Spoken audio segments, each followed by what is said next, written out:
What's up, Internet? Welcome to Conversations. I'm your host, Agustin Sanchez, founder of the Photographic Journal.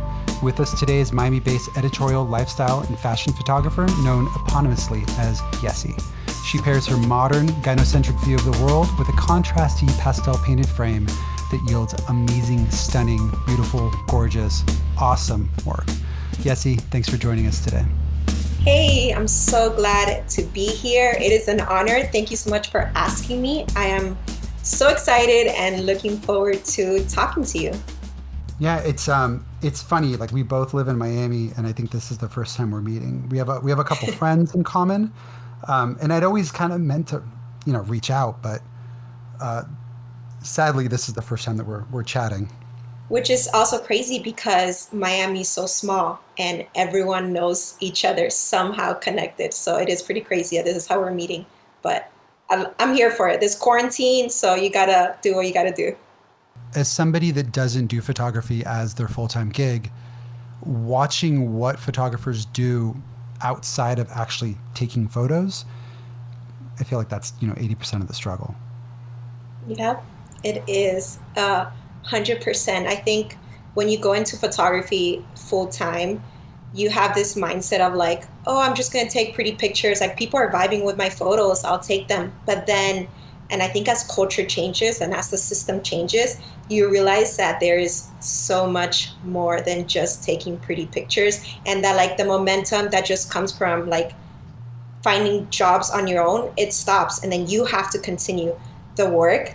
And right now we're at a standstill. So it was like, oh my gosh, like, how do I continue work and how do I continue doing stuff? So there's so much that I've learned the past 2 months. It's insane how much more goes into photography than like people think, that goes into it. So it's been crazy. So, let's go a little bit into that. I think that for a lot of people that are coming up, you have an idea of maybe the way that your career is going to go or what you want to do with photography. And like most things in life throws you probably what you need, not necessarily what you want. As you're working with brands, as you're preparing for photo shoots, what tips do you have for people in terms of staying organized and communicating well? So I think communication is huge when you're working with people. I over communicate everything.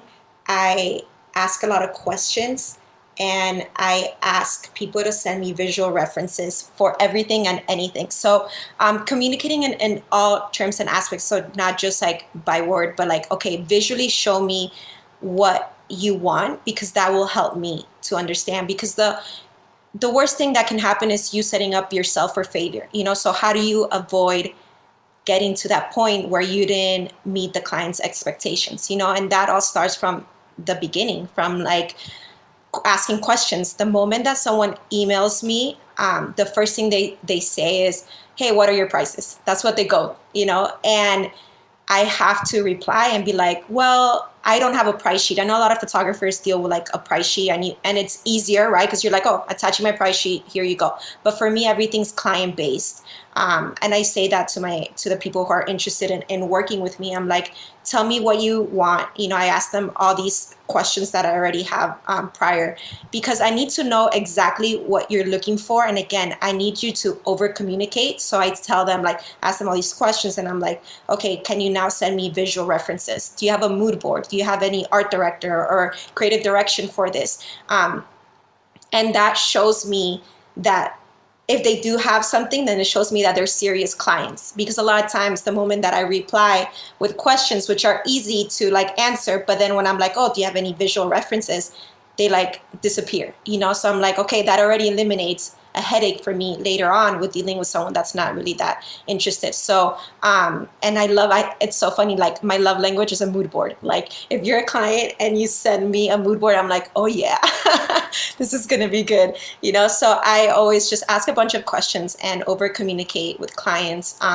We can jump on a phone call, jump on a FaceTime, and go back and forth, so that when the time comes for us to shoot, like, you know exactly what you're getting, and I know exactly the expectations that you have for me. And sometimes after all this communication, I might not be the best person for it, and that's totally okay. But I saved myself a headache and a lot of other things that come with it just because of our communication prior. And it happened to me a few months, literally like the week of quarantine. I was in contact with this one client, and we had been emailing and did multiple phone calls. And there was something that I had like a gut feeling, and I'm like, I don't know, our communication's just not going, the way that I want. I'm like, there's something in my gut telling me that this is not the best client for me. And it was hard because it was right at the moment of quarantine. I'm like, am I in a position to say no to a client or to fire a client, and essentially like I wasn't, like I was like, oh my gosh, but I need this money. But at the same time, after starting my 6th year being freelancer, that you have to trust your gut, and you have to trust that communication that you have with that client to see if it's the right fit or not. And I wasn't the right fit, so I had to unfortunately turn them down. And that's okay too, but I could have gotten myself into a deep trouble had I not communicated enough prior. And it's a lot of extra work from my end, because I had like 3 phone calls with him. I had emails back and forth, but it's just part of the job. Yeah, it's interesting because I think that mitigating risk is definitely just risk in general, right? It's risky for you to put out work that you're not proud of, to sort of do work just because you need to get paid. I think that and it's something that we've talked about with other photographers on the series, is putting out work just to pay the bills. If you can do that while staying true to yourself, then that's awesome. That's not a big deal. But it's when you are doing something that you're not comfortable with in a bad way, right? Not something that's pushing you creatively, but something that is kind of bringing your level of standard down, where you wouldn't want your name associated with it, that it's just a slippery slope. Definitely. I do a lot of shoots that just pay the bills. I think a lot of people assume based on social media, because we only do the highlight reels, especially on our feed. Of course, now with stories, we show a little bit more of the real side of us. But on the feed, it just looks like, oh, this girl shoots, fashion, and oh my gosh, like I wish I was like her. And it's like, no, in reality, there's so much that I don't post because I'm trying to survive in Miami, in Biscayne, trying to pay for my apartment. And I do a lot of things that don't match in terms of like fashion, but that do pay the bills. And that's normal. And I think it's going to be something that I'm going to have to continue doing. So yeah, it's just part of the struggle, Eventually, I love to just do fashion and be able to pay all my bills and everything through just fashion. But we still have to do the stuff we don't really like to do. Yeah, I noticed on your site you have a lot of, I would assume that some of the work that you're doing is working with brands to help set them up for social media campaigns, how their brand like looks and feels in certain ways, aside from just sort of the more fashion-y portrait style things, but actually like some product photography and other, just sort of diversifying kind of what you can offer to your clients. Yeah, definitely. I do a mix. I think one of my favorite things is working with brands who haven't found their voice in a sense, or rebranding, and then they hired me to help them create content for their website or their social media. I love that a whole lot because it's kind of like starting fresh and they're trusting me with that. So those are some of my favorites. And I've gotten to experiment with stylized product photography, which is something that I just started last year, or actually at the end of 2018. And it's been a lot of fun. It's almost like shooting without models, shooting still life. It's like you have so much more control, and it's just been a lot of fun. So I have gotten a chance to do that, and I really, really enjoy it. And I've gotten to be from experience, kind of figure out, kind of funnel like what kind of product photography I do like to do, because I've done it all. I've done from when I first started just shooting candles. I've done the 100% white, pure white product photography that I like do not do. I'm like, I cannot do it. I've tried it, and I said that I tried it and I can't, but I found stylized product photography, which is just like showing the product in a creative way. And I've actually really, really enjoyed it. And I think there's not a lot of people in Miami that do it. So I'm trying to take kind of advantage of that, because a lot of people go to New York for this, to do this, and it's like, hey, there's someone local that can do it. So I've gotten the opportunity to do that for a few clients. I also do a lot of social media content with I used to, because I got let go during quarantine, but it was for hotels and restaurants, and that I've learned so much from just doing those shoots, because it is run and gun. Like, we just need content, but then the more you do it, the expectations get higher and higher. So it's like, hey, you have 5 minutes to get this shot and we want it to be perfect, so go for it. And I'm like, oh my gosh, okay, challenge accepted. So I've gotten to do that for 3 years now. I don't post that work. My work is in a lot of other people's websites and social medias, but ultimately I think what I post is kind of my target content. So the content that eventually will get me the type of clients that I want, so that's what you see on my social. You should be showing the type of work that you want to get, not necessarily all the work that you're doing. It makes sense to me that you're excelling with kind of more creative product photography, because it probably more mimics what you're doing with fashion. Product photography that is just on a white, small seamless and lit really well from each side with no sort of reflections, and it almost looks like fake, is more like utility based. It's like this ubiquitous kind of just like generic thing, versus you doing product photography that then sets a mood, understands what the product is, and highlights it in the best way possible. You're not worrying about shadows. Like, if it's dark on one side of the bottle, that's okay if it looks good. If you have it on a really pretty background or a pattern or something that, is in a certain location that shows off that product, that's cool, man. Like, you don't have to worry about like the intricacies of lighting and like all the craziness that comes along with it. Which I think props to whoever enjoys doing. You end up, a lot of it end up like Photoshop, and that's probably why part of it I don't like to do it, because I'm just like not Photoshop savvy. I use it for some stuff, but you end up post-production, and it's crazy because I'm a perfectionist, but I don't like shooting something that is so perfect. So I'm always like, why don't I enjoy it? You'd think I enjoy this 100% pure white images because I'm so like into every little detail, but I don't. It's I've seen people do it where they have the white seamless and then you almost use like little pieces of paper all around it to get like the right reflections, and it's really meticulous. You'd think that shooting, at a bottle at two angles would be easy, and maybe it is once you get the science and Right. that set up. But I've tried, I've done it, and I ended up photoshopping stuff, just like you were saying. Like, I did some stuff for work, for like social media, and shooting a hot dog on some colored paper. I went in and like put in grill marks and like fixed shadows and like did all this crazy stuff where my boss was like, "You're not doing that again." I know. Okay, funny thing.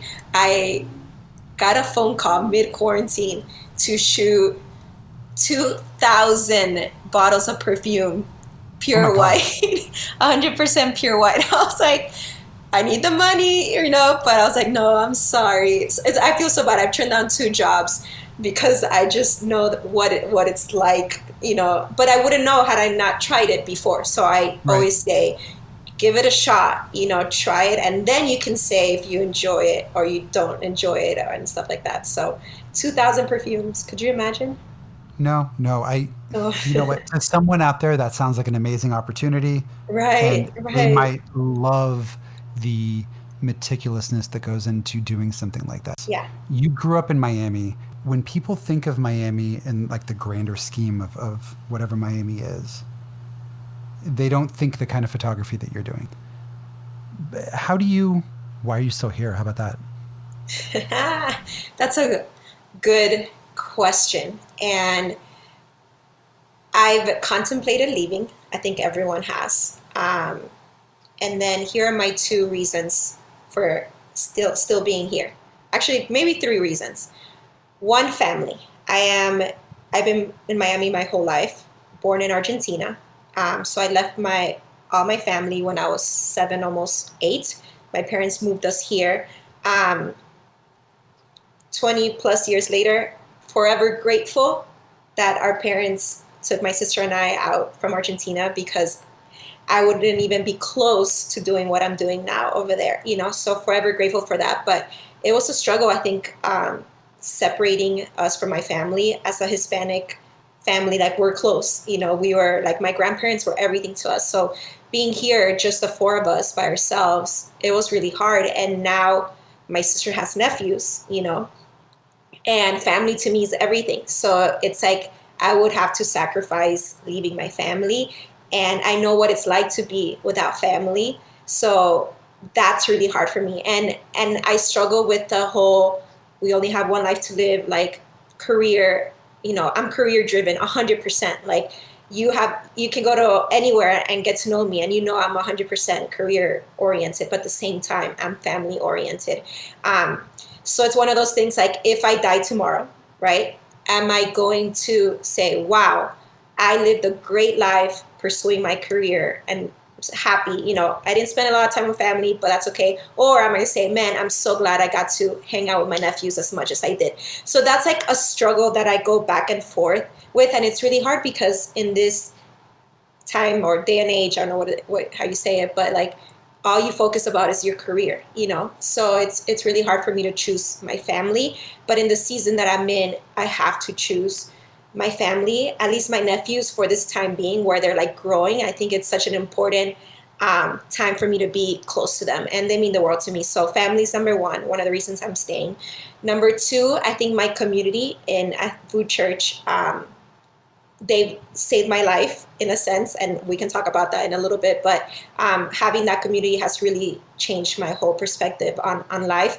And then number three, I want to be one of the few fashion photographers that survives and makes it in Miami, Florida. I think a lot of people leave, and I think Miami is changing. It's getting better. There's a lot more cool things to do here, and a lot of more reasons for people to come besides just the beach. And I want to be that one photographer who says, hey, yeah, I made it doing fashion in Miami and being different, So those are my three things that like keep me here in Miami, although I've been told that I would succeed a lot faster if I was in New York or LA. So it's always in the back of my head.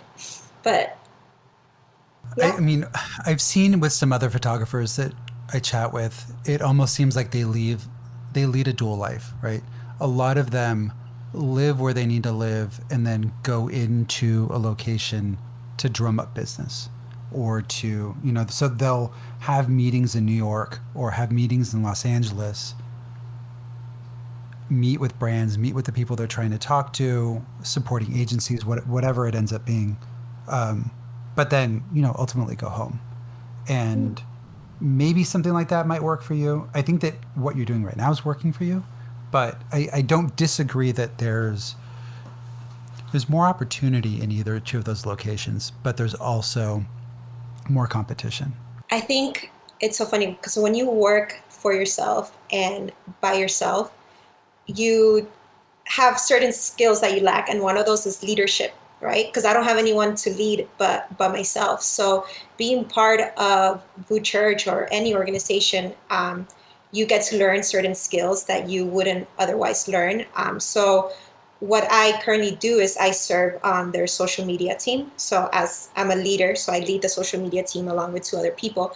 And I've gotten opportunities just to learn how to lead other people. And it's been such a blessing, because I don't know if I'm being prepared for something now that I may, use in the future and be like, my gosh, had I not been part of this organization, I might not have known how to lead people. And here I am leading, 10 other people. So I don't know if that's where this is going. But I have found this passion of, I really enjoy leading other people, seeing them do their best at something. I love coming up with like an idea, be like a producer, and then get people to execute it and then see the final result, and working with a team that I don't get to do often, working by myself. So I think those are some of the skills that I've learned being part of this organization, just, learning how to lead people and community, not doing life by myself. And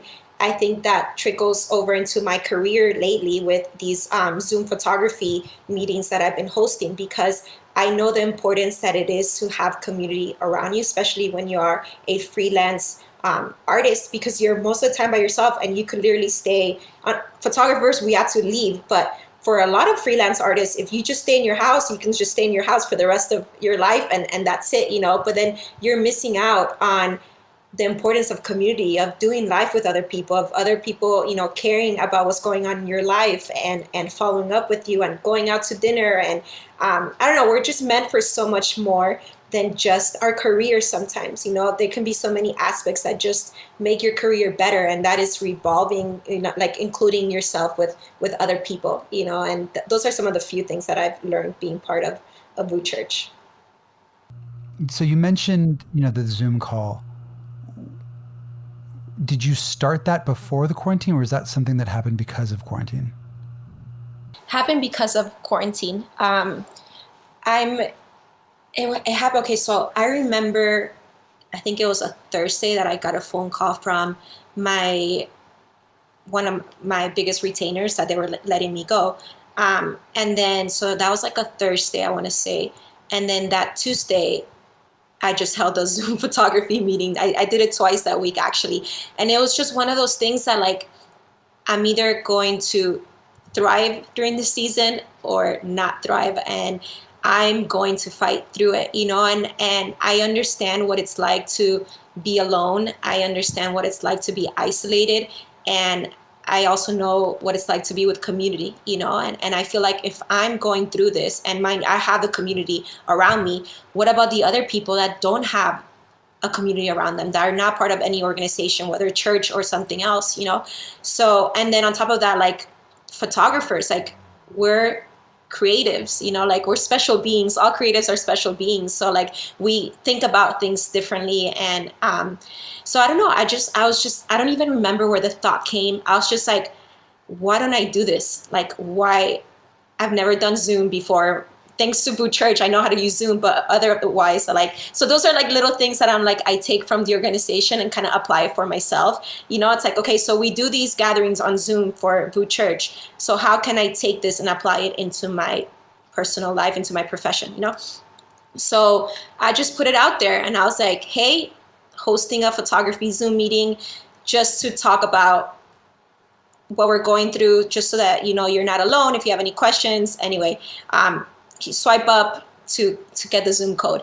And I did it the first time, and I think we had like 13 people, which is like huge. It's pretty high. Yeah. It was, yeah. And then I, of course, can't do everything basic. I had to go the extra mile. I did like a whole production, like, and that's also part of it's so funny because now that I speak out loud, I'm like, that's also something that I've learned from Boo Church, that we do everything with excellence. Doesn't matter how small it is or how big it is, like, you put all your effort into it. So I turned it into this production. I had a timeline. We turned it into, so first we talked for a few minutes. This is the first one. First we talked for a few minutes, and then we did an editing exercise. So I sent everyone one of my old images from like 2016, and then we all had 5 minutes to edit the photo however you would edit, and then you had to put it back into this Dropbox, and then we all kind of shared each other's editing of that one photo. And it was cool to see everyone's take on your own image, and then how everyone would edit, and hear them talk about it, because it's not.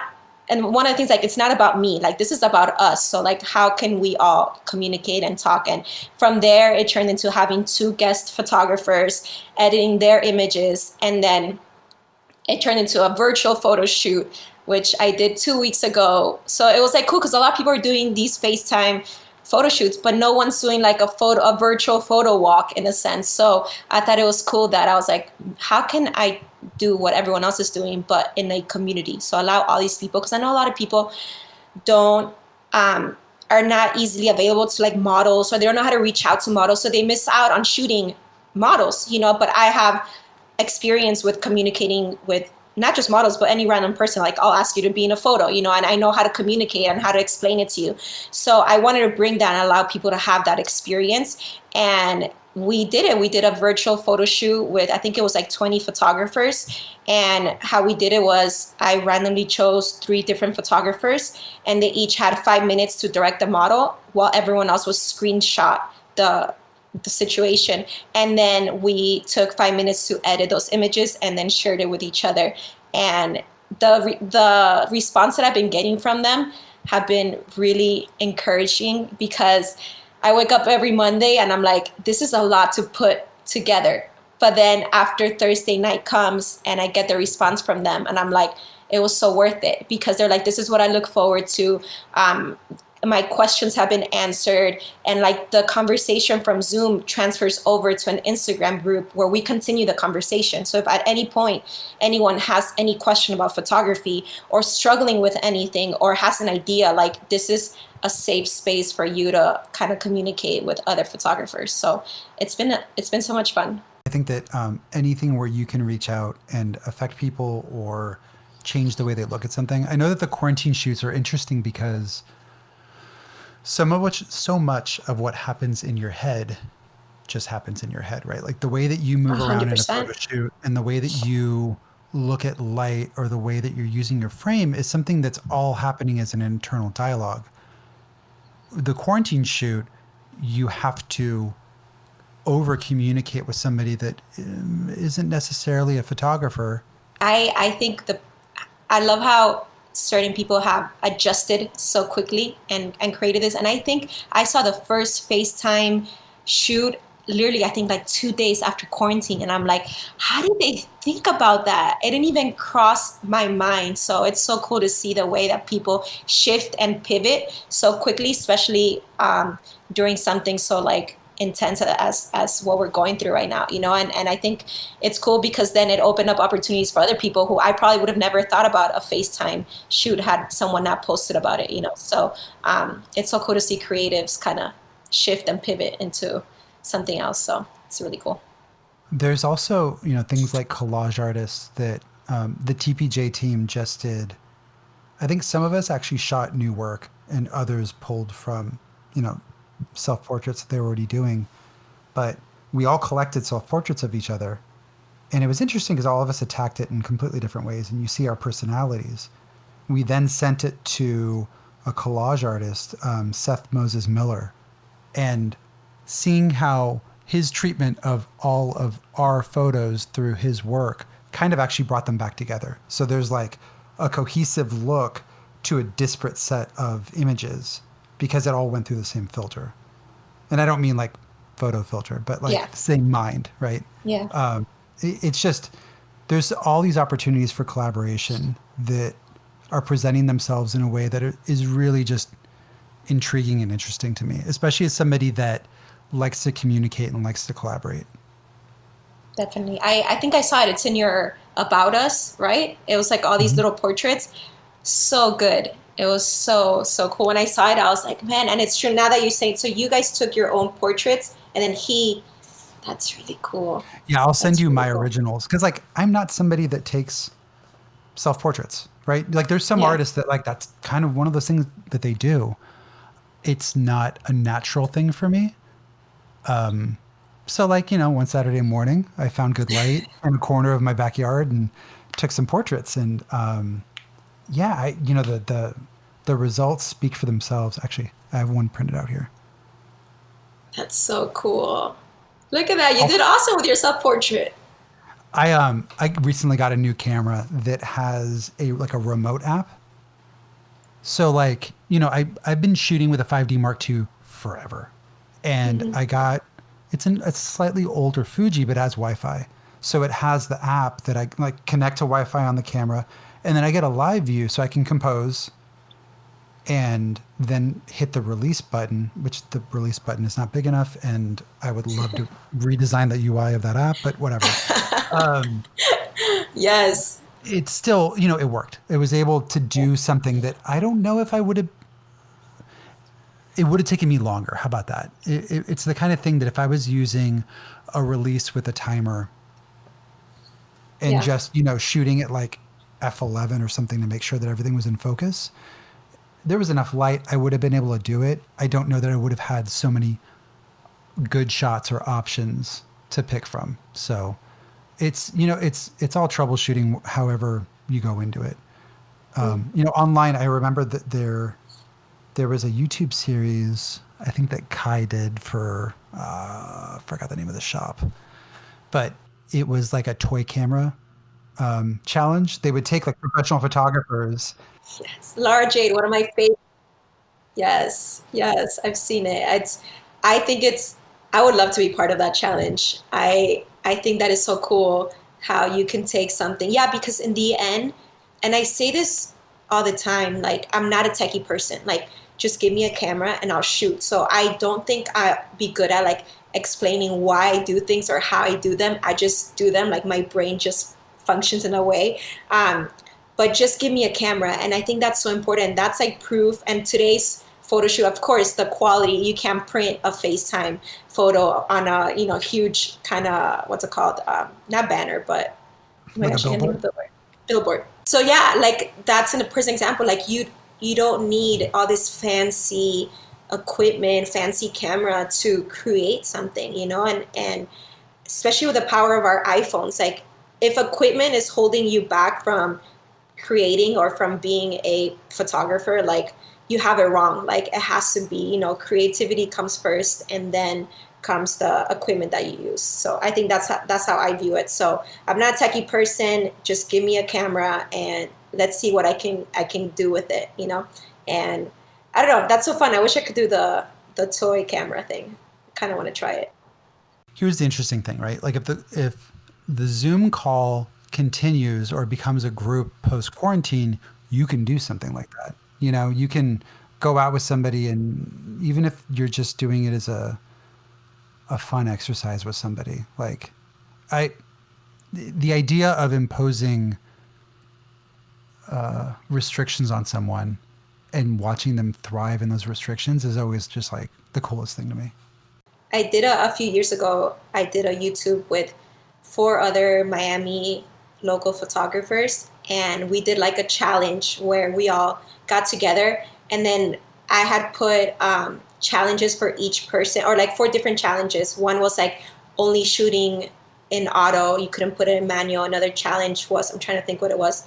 Um, you only had 10 shots to get the shot, so then we all got together, we took out a challenge out of the bag, and then you had to shoot. We all had the same model, and you had to shoot with that challenge, and it was so much fun. And we were cracking up because you're so used to shooting a certain way. When that's taken away, you're like, who am I now? Who am I as a photographer? But then you learn so much more, and I think it's good to like pivot in that situation. Okay, I don't have what I usually have, so what am I going to do? You need to problem solve. I think part of our job as creatives and as photographers is to problem solve, like, so what are you going to do now? Like, you still have to capture the image, and that happens with everything. When you're in an actual client shoot, it's raining, or you're restricted in location, or the model is late, so it's just like part of life. Like something's always going to be thrown at you, and you just have to react the right way, so that's cool. I think, yeah, I was going to say, like, I think there's a lot of artists that self impose restrictions in order to get a result. Actually, okay, this leads into this. Do you have a shot that you think is yours? Like, is there like a Yesi look or a Yesi shot that you find yourself going back to or people recognize? Um, I don't know if I would say one specific shot, but I guess in a funny way, the creative team that I work with, when we're just creating for fun, when we're doing test shoots, or I call them creative shoots, which is creating that client target content.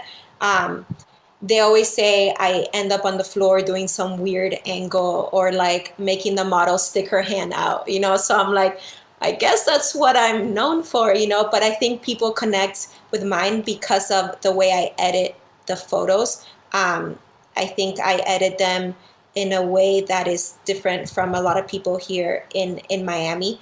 Um, I have this like soft glow tone to my images, and a lot of it has to do with not just the post production, but like the prior, like the colors the model is wearing, the location where we're shooting. All those things kind of need to be in order for me to be able to achieve this look. So I wouldn't be able to shoot with a red background if I'm trying to achieve like a pastel glow, you know? So those are all things that I think about and I communicate to my team, and I say, hey, this is the idea, like this is the location, these are the color schemes that I want to kind of stick with for this shoot. So I think colors, I think a lot of people kind of identify my work with the way that I edit the images. There was a shoot you did with, she changed her name on Instagram. I always think of her being OJ and Cigarettes. OGN6. Shout out to OGN6, the original OGN6. Yeah. So, like all the work that you've done with her, there was a shoot you did with Arlene that I was like, oh, it's really cool. And it honestly, it was that angle thing. Like she was doing like a yoga thing, and you came at it from like some weird angle that you're like, wait, how is she positioned? Okay, so Arlene's shoot was, it was so much fun. I used to have a studio space. This was like 2 years ago. And I did like a flash sale because we were about to close the studio. And I was like, hey, taking advantage of the last few days. And she was like, yeah, I would love to do like a branding shoot. And then she came. And of course, she's like perfect. She's beautiful. The styling was perfect. Like she brought all her like art tools, and we shot it all in natural light. And I remember that it was one of the most like creative shoots in the sense of like, one, the way that she moved, because she's into yoga, so it like gives me so many more angles to play with. And then two, I remember that we didn't have the exact light coming into the studio, so I put a mirror. So we had like this what's like a storefront door, like a big old metal door, and I opened it and there wasn't any direct light. And then the moment that I put a mirror, like the light kind of hit the mirror and then bounced into the studio, and we got to do some crazy awesome images from that, you know. And those are the kind of shoots that I love to do. One, because the client just lets you be yourself, and if she didn't give me that space for me to be able to create and think of a creative way to bring in the light, it wouldn't have turned out as good as it could have, you know. So I think it's so important for clients to give artists like that mental space where like, hey, you do you, I hired you, I trust you, you know, like, of course, these are the expectations, but everything else is like open to your interpretation. And it was one of my favorite shoots. I loved it. It goes back to something that I firmly believe in. And it's the way that I run all these podcasts. I do a ton of research and I plan things out, and then I kind of throw it all out the window and I let things go the way that they were meant to go. But I come in prepared. Like you do your homework and you have a point of view that you can sort of back up into. But I think that when you try to force something, you can end up really frustrated. If you think that a shoot was supposed to go a certain way and the client has a different viewpoint, and even though you might have prepared them for what your viewpoint was, you have to meet people halfway and you have to let things organically sort of sponge into wherever it needs to go to. Yeah, I agree. And there's definitely beauty in that happening, right? Like you being forced into a situation that maybe you didn't anticipate, and creatively problem solving by bringing in the mirror and bouncing things around led to an image that you probably couldn't have conceived of just sitting in at home. Yeah, I think you, yeah, I love that you leave kind of space for that. And there's so much that you can, I don't know, it just goes back to communication. And I think the ultimate goal as a photographer is for people to hire you because of your style and because of who you are, you know.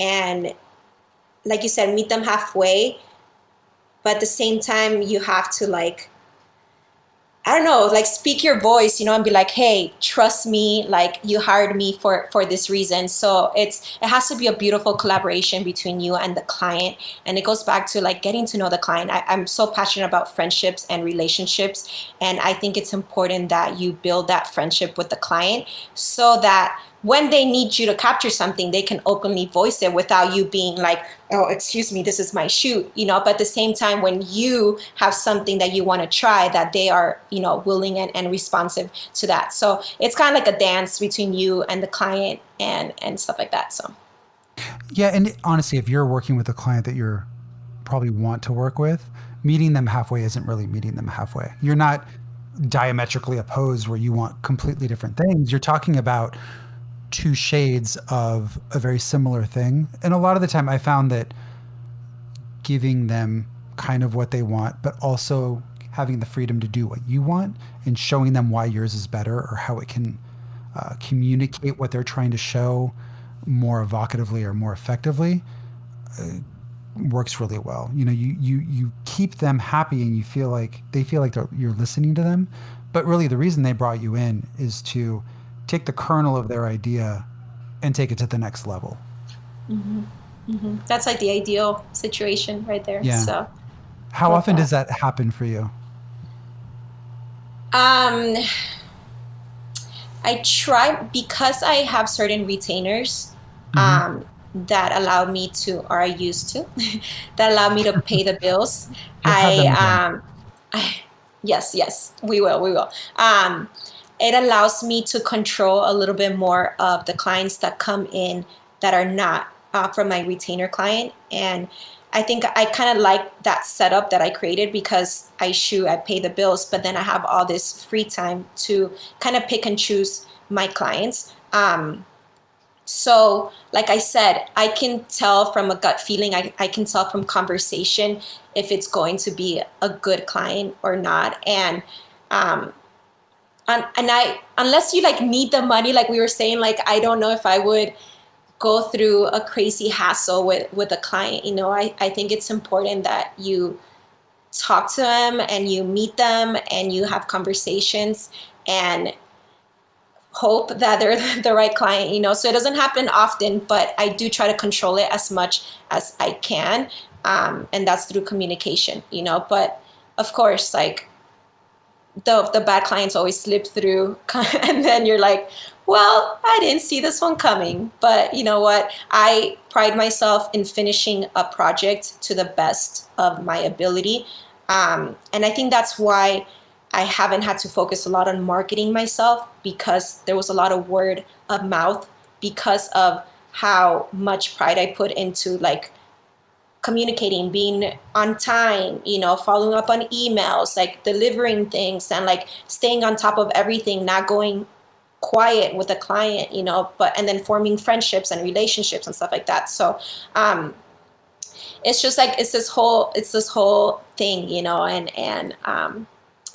yeah, I hope that this after quarantine. So this is like where I'm like slightly freaking out now because I've been working on my brand, right? This whole quarantine, which you've mentioned on my social media, and it's been going great.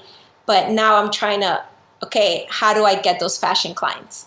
So I don't want people to forget about me, but now I need to focus on pitching to fashion clients, and that's where I'm at right now.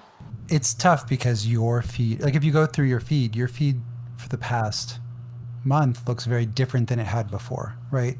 Looks very different. Like you go through and like there's almost like this like hard line between, you know, you talking to camera and doing more things and being more of like a social advocate versus being more of a lifestyle and fashion photographer. It's in hopefully we're at the point. I know that I'm neurotic, so I'm of course looking at like all of the statistics for all of the outbreaks that are happening.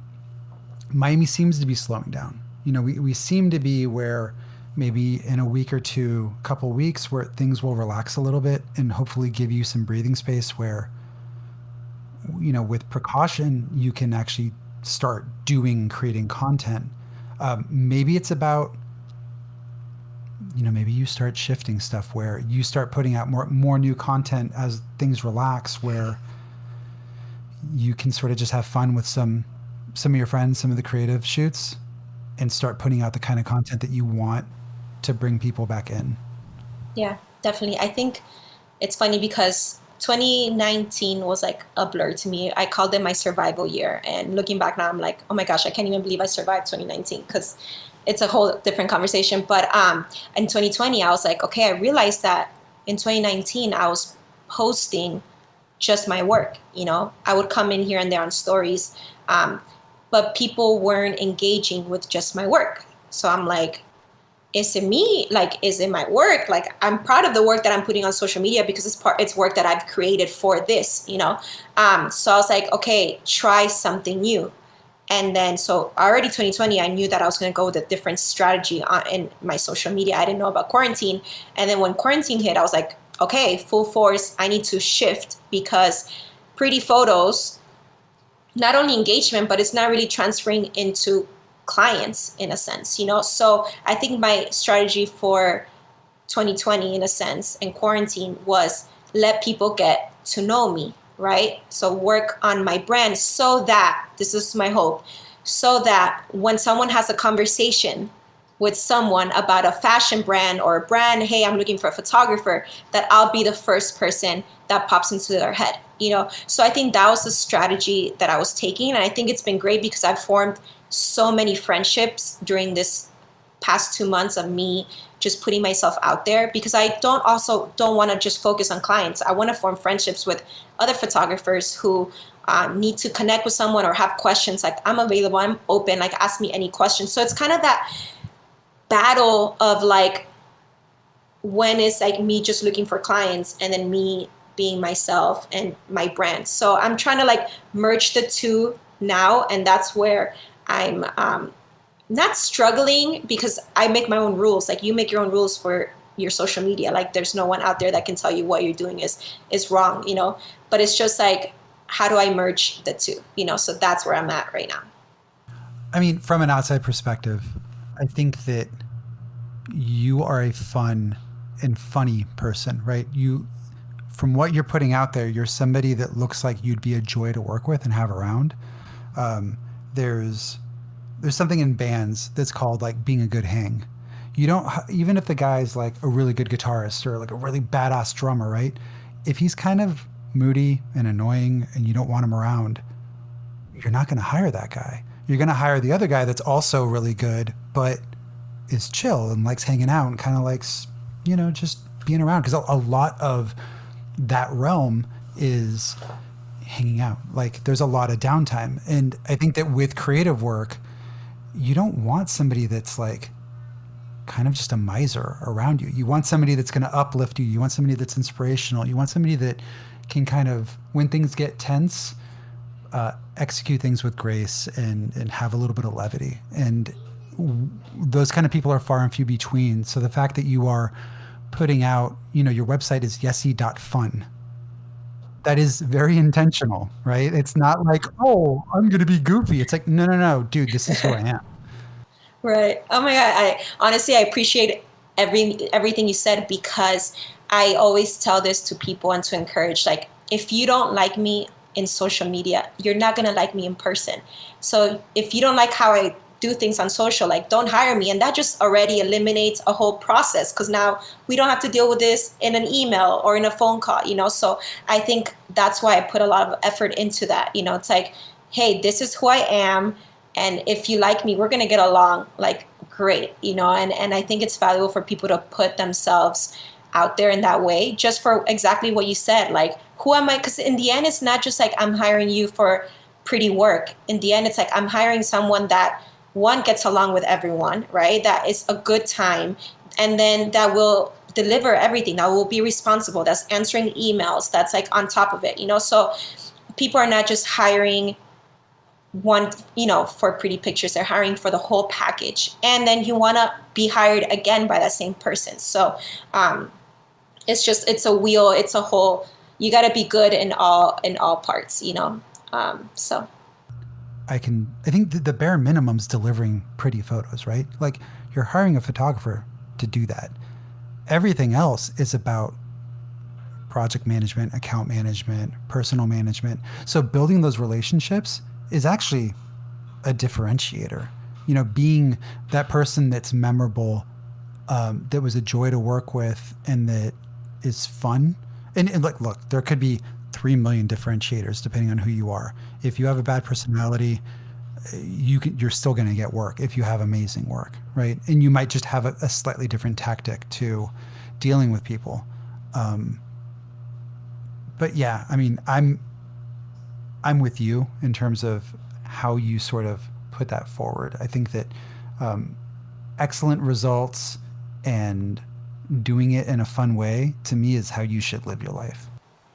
That's so true. I think fun is fun, and I'm ready, and I take my work so seriously, but at the same time, like, you hired me for like a good time, and we're gonna make it as easy as possible for you. So that's me. That's who I am, and I'm sharing it with everyone. And I feel like you forget how many people out there they think your life is perfect, So for me, just even being vulnerable and sharing some of my struggles, like, that's so much more powerful than just showing how everything is great in life, So it's finding that balance of how much you can share with others that is going to make an impact in their life, because ultimately, again, I'm not here to just take pretty pictures. Like, I want to do more. I want to impact people in a certain way. I want them to be able to come to me for not just photography questions, because I'm not a techie person,